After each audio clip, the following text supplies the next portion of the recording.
Santapan Harian Jumat 10 Februari 2023. Inilah program Santapan Harian, sebuah program yang mengajak Anda menelusuri isi Alkitab, agar Anda menemukan makna firman Tuhan sesuai dengan konteksnya. Santapan Harian tertuju bagi Anda yang ingin memiliki kehidupan rohani yang segar, kuat, dan sigap. Hari ini kita akan membaca 2 Raja-Raja pasalnya yang ke-17, ayat yang pertama hingga ayatnya yang ke-23. Namun, kita akan membacanya pada ayat yang pertama hingga ayat yang ke-10 dan diteruskan pada ayatnya yang ke-22 hingga ke-23. Sebelumnya, mari kita berdoa. Ya Kristus, layakkanlah kami untuk menerima sabda-Mu.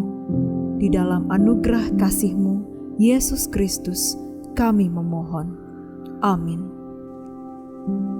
2 Raja-Raja 17 ayat 1-10 dan dilanjutkan ayat 22-23. Dalam tahun ke-12 zaman Ahaz, Raja Yehuda, Hosea bin Ela menjadi raja di Samaria atas Israel. Ia memerintah 9 tahun lamanya. Ia melakukan apa yang jahat di mata Tuhan, tetapi bukan seperti raja-raja Israel yang mendahului dia. Salmaneser, Raja Asyur, maju melawan dia. Hosea takluk kepadanya, serta membayar upeti. Tetapi kedapatanlah oleh Raja Asyur bahwa di pihak Hosea ada persepakatan, karena Hosea telah mengirimkan utusan-utusan kepada So, Raja Mesir, dan tidak mempersembahkan lagi upeti kepada Raja Asyur, seperti biasanya tahun demi tahun. Sebab itu, Raja Asyur menangkap dia dan membelenggu dia dalam penjara. Kemudian, majulah Raja Asyur menjelajah seluruh negeri itu. Ia menyerang Samaria dan mengepungnya 3 tahun lamanya. Dalam tahun ke-9 zaman Hosea, maka Raja Asyur merebut Samaria. Ia mengangkut orang-orang Israel ke Asyur, ke dalam pembuangan, dan menyuruh mereka tinggal di Halah, di tepi sungai Habor, yakni sungai negeri Gozan, dan di kota-kota orang Madai. Hal itu terjadi karena orang Israel telah berdosa kepada Tuhan Allah mereka, yang telah menuntun mereka dari tanah Mesir, dari kekuasaan Firaun, Raja Mesir, dan karena mereka telah menyembah Allah lain, dan telah hidup menurut adat istiadat bangsa-bangsa yang telah dihalau Tuhan dari depan orang Israel, dan menurut ketetapan yang telah dibuat raja-raja Israel. Dan orang Israel telah menjalankan hal-hal yang tidak patut terhadap Tuhan Allah mereka. Mereka mendirikan bukit-bukit pengorbanan dimanapun mereka diam, baik dekat menara penjagaan maupun di kota yang berkubu. Mereka mendirikan tugu-tugu berhala dan tiang-tiang berhala di atas setiap bukit yang tinggi dan di bawah setiap pohon yang rimbun. Demikianlah orang Israel hidup menurut segala dosa yang telah dilakukan Yerobeam.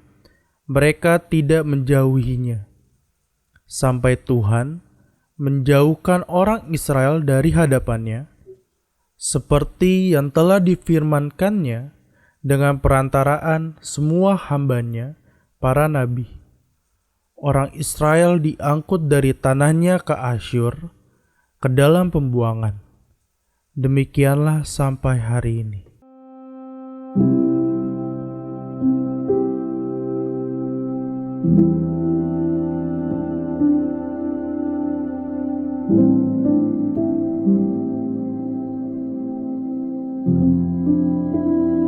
Sahabat santapan harian, setiap kita pasti memiliki pengalaman dari masa lalu yang ingin kita lupakan.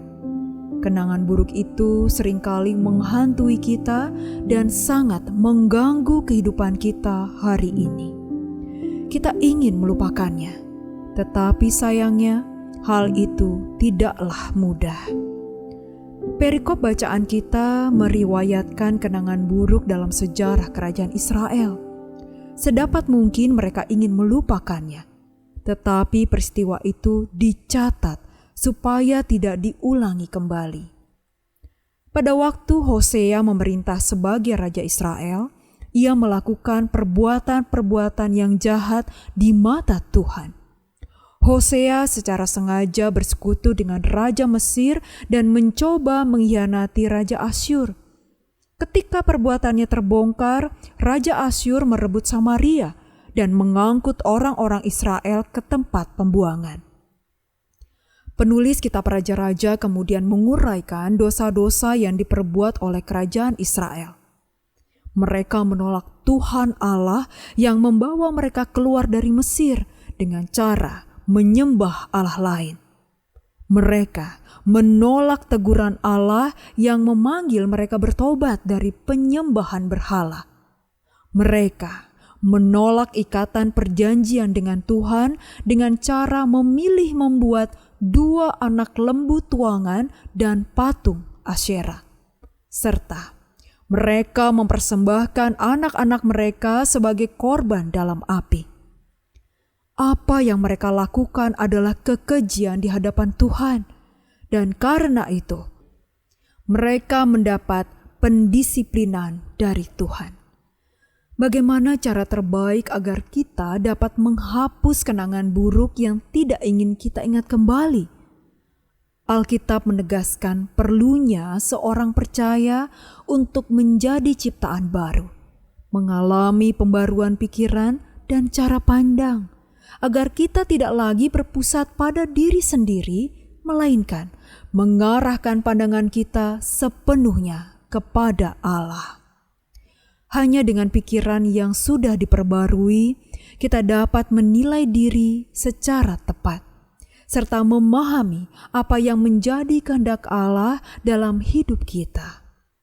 Anugerah Kristus bukan hanya tentang melepaskan kita dari dosa, melainkan juga mengarahkan hidup kita hanya kepada Kristus.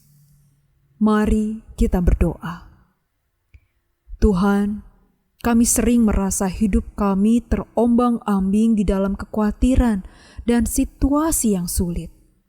Hari ini, tolonglah agar kami dapat melihat Engkau di tengah keadaan apapun yang sedang kami hadapi, bahkan ketika kami kembali melihat masa lalu.